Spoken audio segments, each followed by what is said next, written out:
Justin Dorazio with Sports Radio 94 WIP. My guest today is a man of many faces, the star of Late Night with the Devil and author of his new graphic novel, Through, David Dastmalchian. David, I was just reading that you were born in Allentown, so I have to ask, are you a fan of the Eagles or any Philly sports for that matter? So, are you ready for this? I was born in Pennsylvania, but I was only 1 year old when my parents moved to Kansas City. So I am a hardcore Chiefs fan. So sorry, Eagles, but I don't like you guys. Well, I mean, sorry, Chiefs. You guys are the ones that got stomped in the Super Bowl.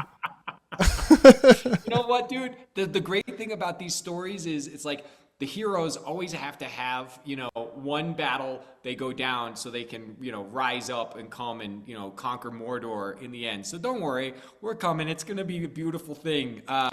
And 76ers, all the I certainly love and appreciate the passion that people have, especially in Philly, for like the teams. I think that's awesome. Obviously, Kansas City, we're nuts there. I lived in Chicago. Also, when it comes to baseball, I don't know like how much you get into baseball, but it was really huge baseball nut because I lived right next to Wrigley. So even though I was a tried and true Royals fan, you can't see it, but I guess you can. I've got a Royals tattoo. But I started to fall in love with the Cubs. And it was like a secret thing where I'd go to Wrigley and I wouldn't tell everybody back in KC how much I was starting to love. And I'm so old, by the way, Justin. I'm so old that I used to go watch Cotton Fitzsimmons coach the Kansas City Kings. Wow. The team was the Kansas City Kings before the West Coast stole our Kings from us. We had a basketball team. Weren't great, but man, did I love going to watch pro basketball. And then when I lived in Chicago, I was there in the heyday of the dynasty. So I was dating a girl at the time whose dad had season tickets. So I got to watch like the Maestro, like from, 50 yards away. Wow. That was some life-changing stuff. Wow. Were you a fan of the Cubs or were you a fan of Wrigley? I actually became a Cubs fan at Wow. a point. And now to this day, I'll happily, those are the two teams I'm always rooting for, is Royals and Cubs. Those are like the two teams that I get down with the most. And of course, it's cool being in LA and getting to see people get excited about what's going on there. And like, I'm happy for everybody, but, whatever. I'm also, I move so much and I travel the world so much that sense of tribalism around my hometown has started to shift because I've lived in New York, I've lived in Chicago, I've lived in LA, I've lived in Kansas City.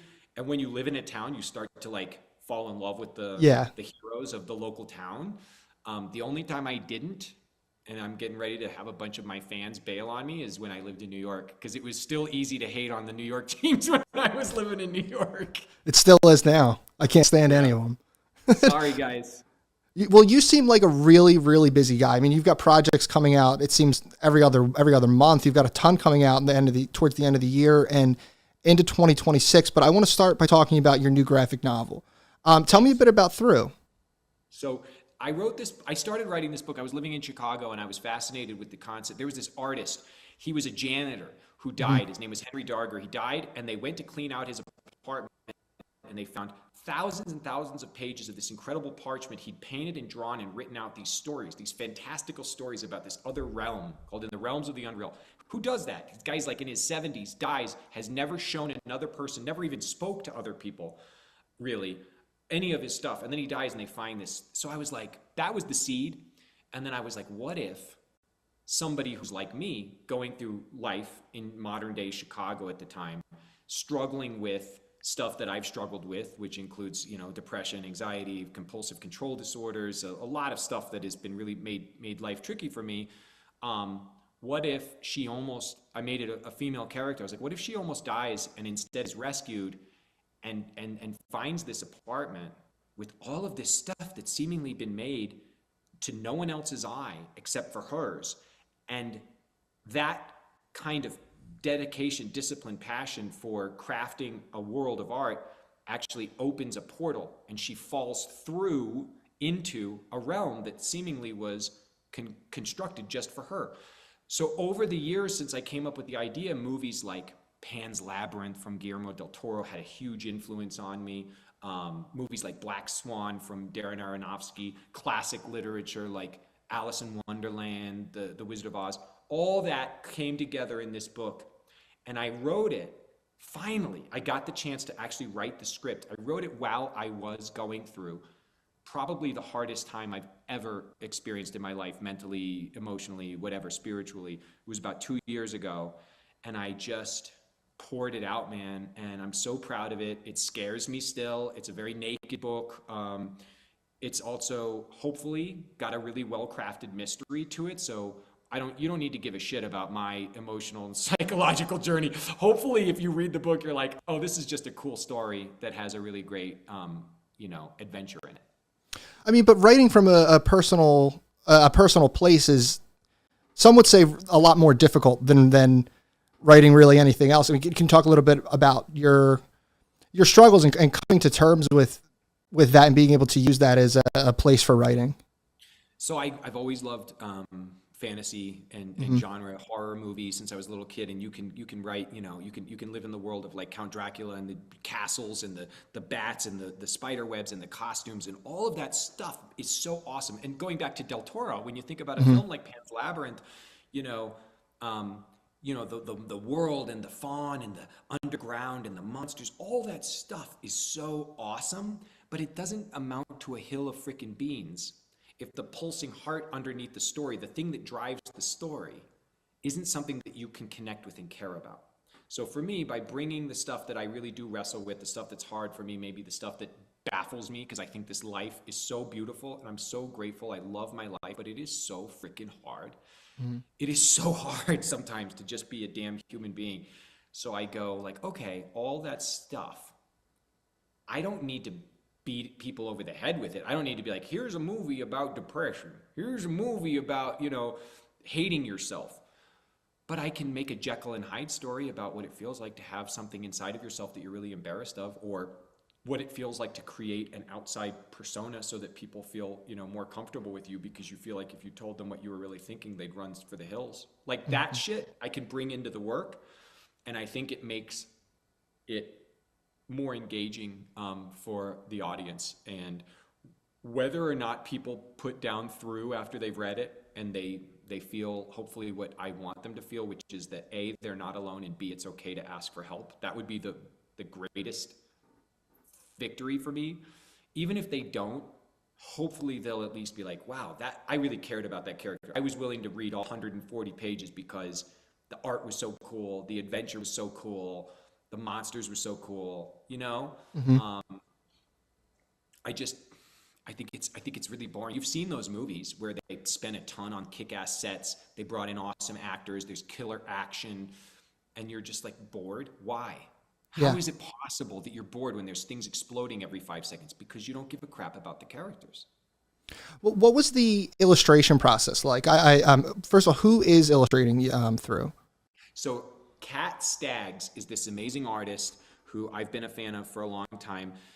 Kat actually illustrated a short that my longtime writing partner Leah Kilpatrick and I did for DC's horror book. So when this came together, I was like, because my main character is a woman, and I thought, wouldn't it be really, I've not worked yet on a long form, bigger project with a female artist, and I just like, that was my first criteria. I was like, let's look at a list of really talented artists.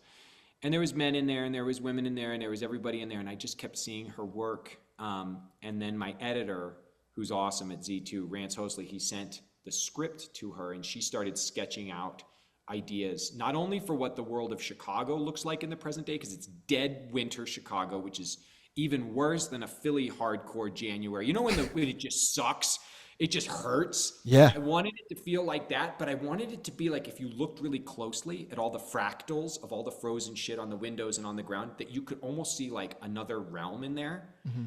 She was able to do that, and she just started really responding to the book. She had a really strong emotional reaction to the book and the character, and so it was fascinating. And then one of the things that's very common in graphic novels and comic books is like, you'll have your artist working on all of the book, but then you'll go to a different artist sometimes to create the cover for that book.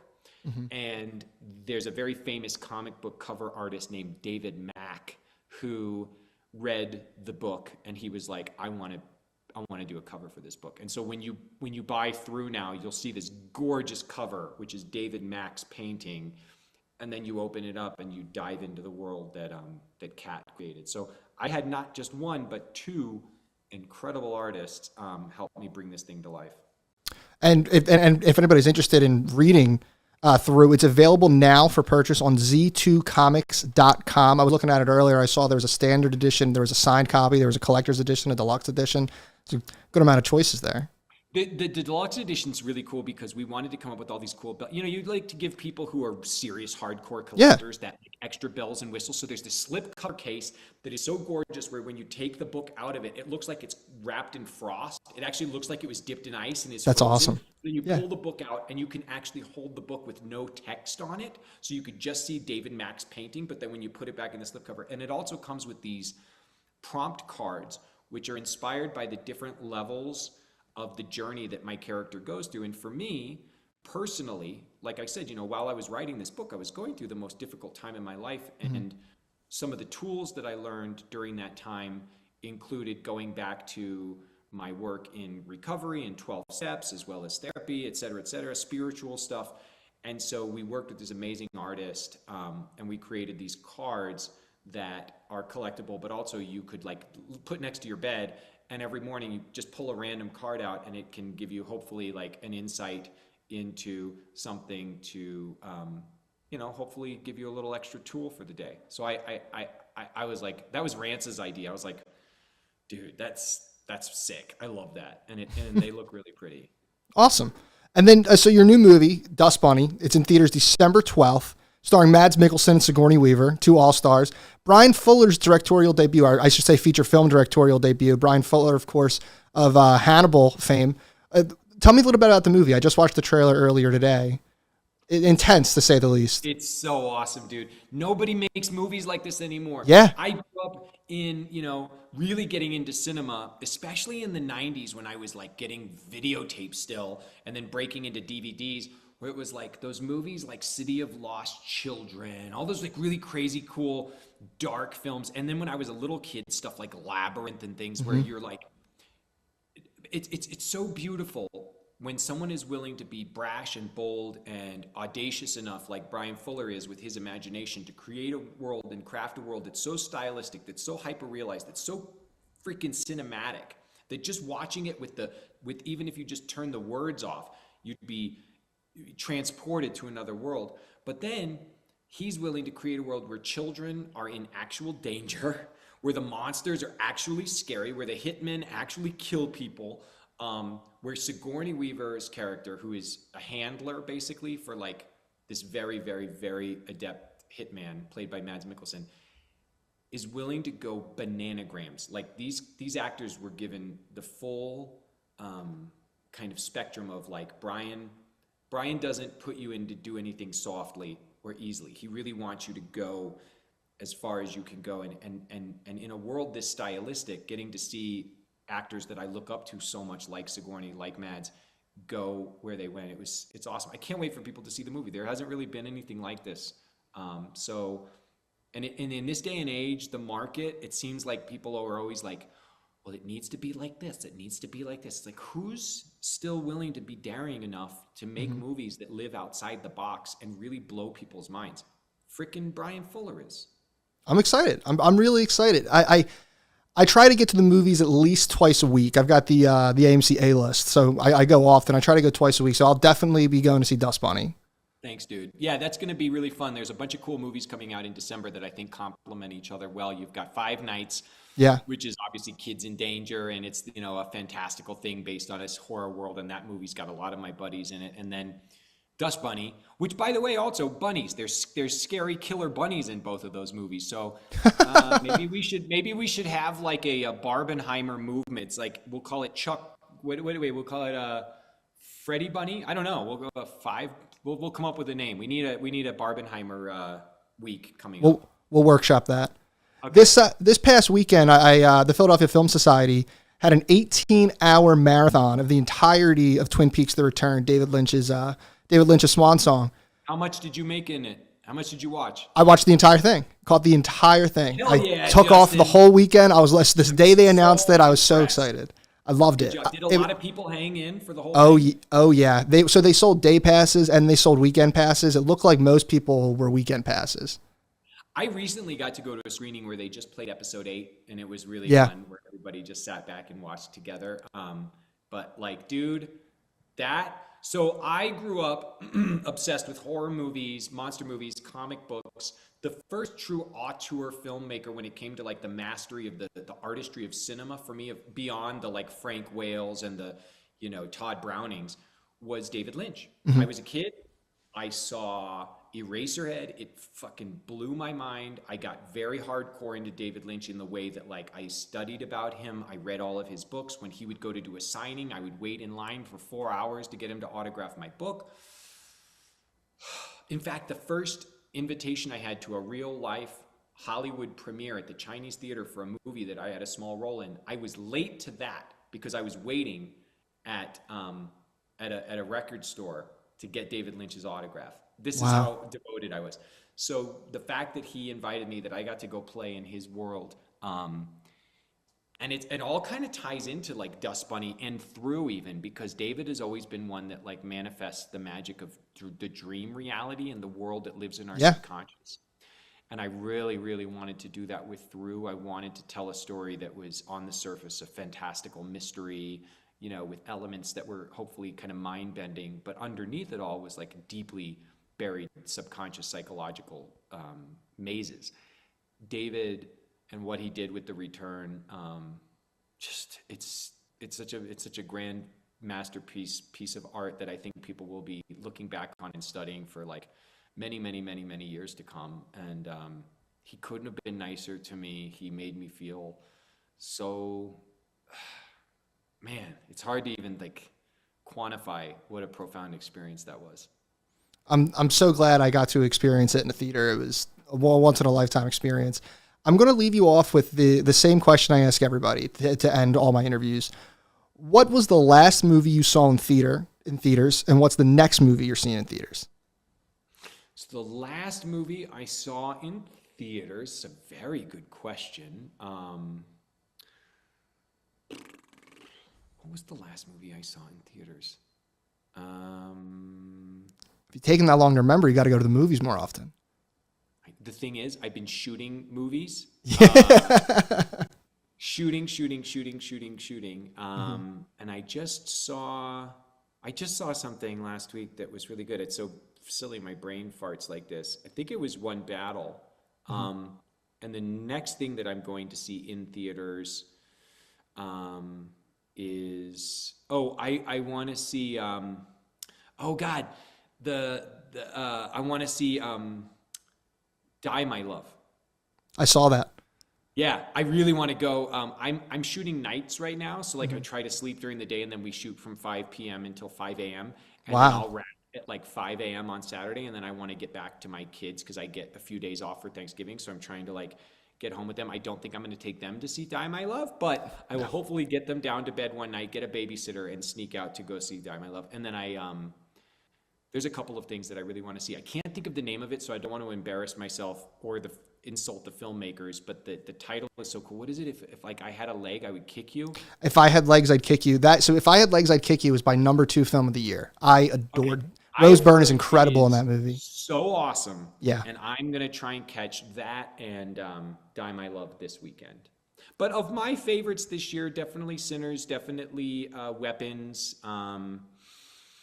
Did you see Frankenstein yet? That's the last thing that I saw in the theater. I saw There you go. Frankenstein at the Egyptian right before I came here to start filming with Brian Fuller. Oh, awesome. Got a little group of us together, and we saw it on the big screen. I didn't want to watch it on a computer. I had to see it on the big screen, and I loved it. I've always been a big fan of, obviously, like the original James Whale's movie is a masterpiece. It's so awesome. It's such a beautiful movie.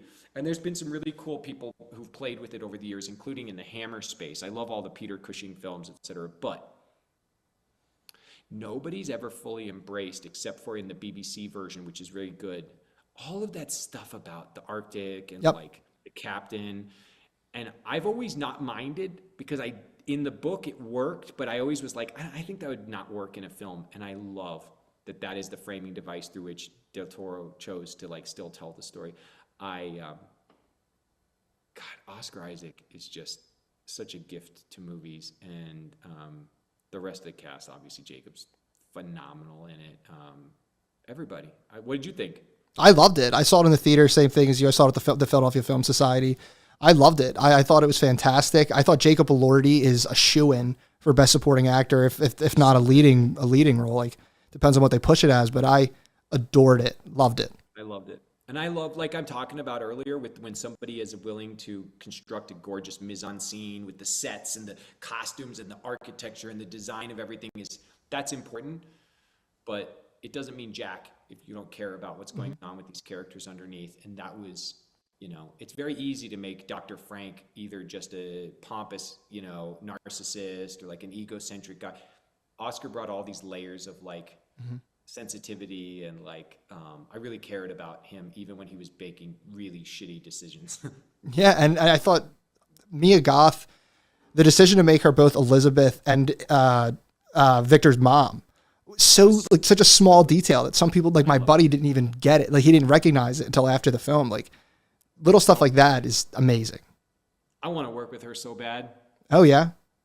Oh yeah. I've gotten to work with Oscar briefly, obviously, in Dune, but I got to kill him, so that was fun. I got to work, and you know what? I killed him, and he killed me at the same time, so there you go. It was a mutual murder. Jacob, amazing, but yeah, Mia's definitely, when I'm like, who's somebody I have to work? I worked with Alexander Skarsgård recently on Murderbot, and we talked a lot about Mia Goth because they'd done such a terrifying film together, Infinity Pool, and I was like, what was she like? And he was like, dude, she's amazing. Wow. Well, this has been a tremendous conversation. I'm so glad I had the opportunity to speak with you today. All my love to everybody in the big state of Penn. It's okay. Don't worry. We'll take care of you guys later. It's going to be all right. You're not even going to make the playoffs. You can't take care of someone if you're not going to see them. You don't know anything about rough years recently. Yeah, you're right. You're right. It's been rough. That's okay. No, much love to you guys. And I love where I was born, and I love going back to Pennsylvania. And Bethlehem, Reading, Allentown, those are all my towns. Awesome. Well, I'm going to plug it one more time. We have Through, your brand new graphic novel, available on z2comics.com. And then your new film, your next film, Dust Bunny, out December 12th in theaters. I'm so excited to see that. Thank you so much for talking with me today, David. That was awesome, dude. Thank you. Thank you.